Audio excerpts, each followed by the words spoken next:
Why is a virtual keynote speaking session or workshop just as effective, if not sometimes more so, than a face to face one?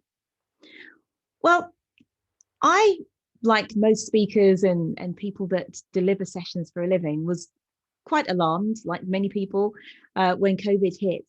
But I've since really grown to love delivering sessions virtually. And there are a number of reasons why. First of all, when I'm face to face in front of an audience, it's very hard to actually just read people's faces and understand what's going on. Whereas if we have a virtual session, we can have the chat box open right there, and I can actually read in real time what people's responses are to the session. And I can actually make those a part of the session. And that's why I call my keynotes conversations and not just a talk or a speech, because we can really go back and forth with the audience because of the chat box. So that's the first thing. And in addition to that, I think it creates a lot more of a vibe and an atmosphere, a feeling of us all being in it together.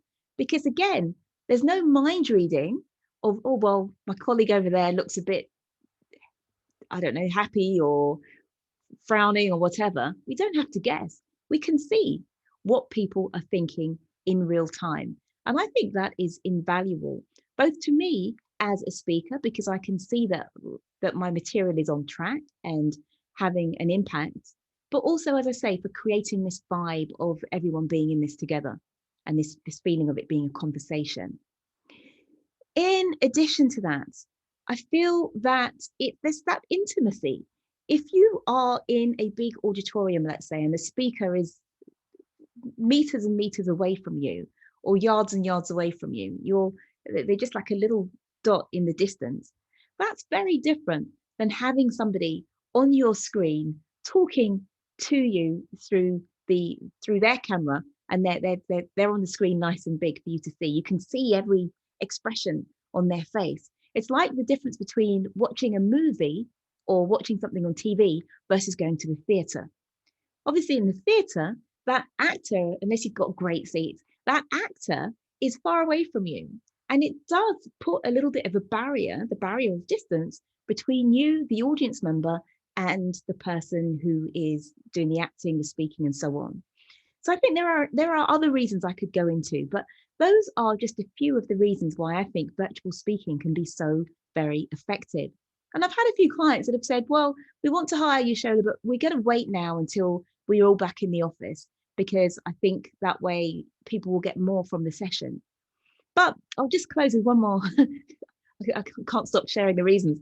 One more reason why I think it's so effective to have these virtual sessions.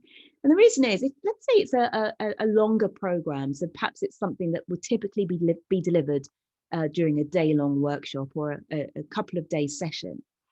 Now, what can happen is, great, people have this sort of immersive experience where they come along, they spend a day with you or a couple of days with you.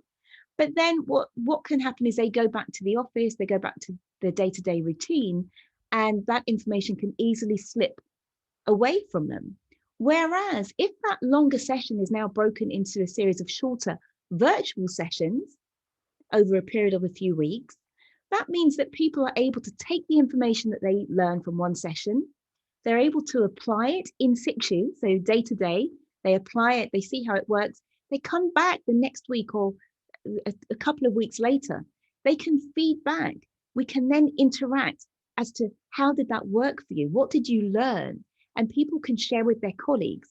So it means that they have more time to reflect, or they actually have time to reflect in between using this information in real life. And I think that has a greater impact over a period of time. So I typically I have sessions now, perhaps it would have been a one-day workshop, and now we might have 4 or 5 75-minute sessions separated by a week. And people really enjoy that. And the fact that we're working virtually means that that can happen, because obviously you don't have the expense of having to uh, fly the speaker in or have them travel to you, and you're trying to minimize that expense by just doing one big session. because now that the speaker doesn't have to travel so far, and there's no travel expenses involved. They travel from the sofa perhaps to their desk or to the office, right, their home office. So I truly believe that there are huge advantages to virtual delivery. And I hope that my clients and others out there, even as we start to go back to the workplace, they acknowledge those benefits and advantages and don't fully go back to everything being face to face, but enable virtual to work its magic by having a mixture of face to face and virtual events.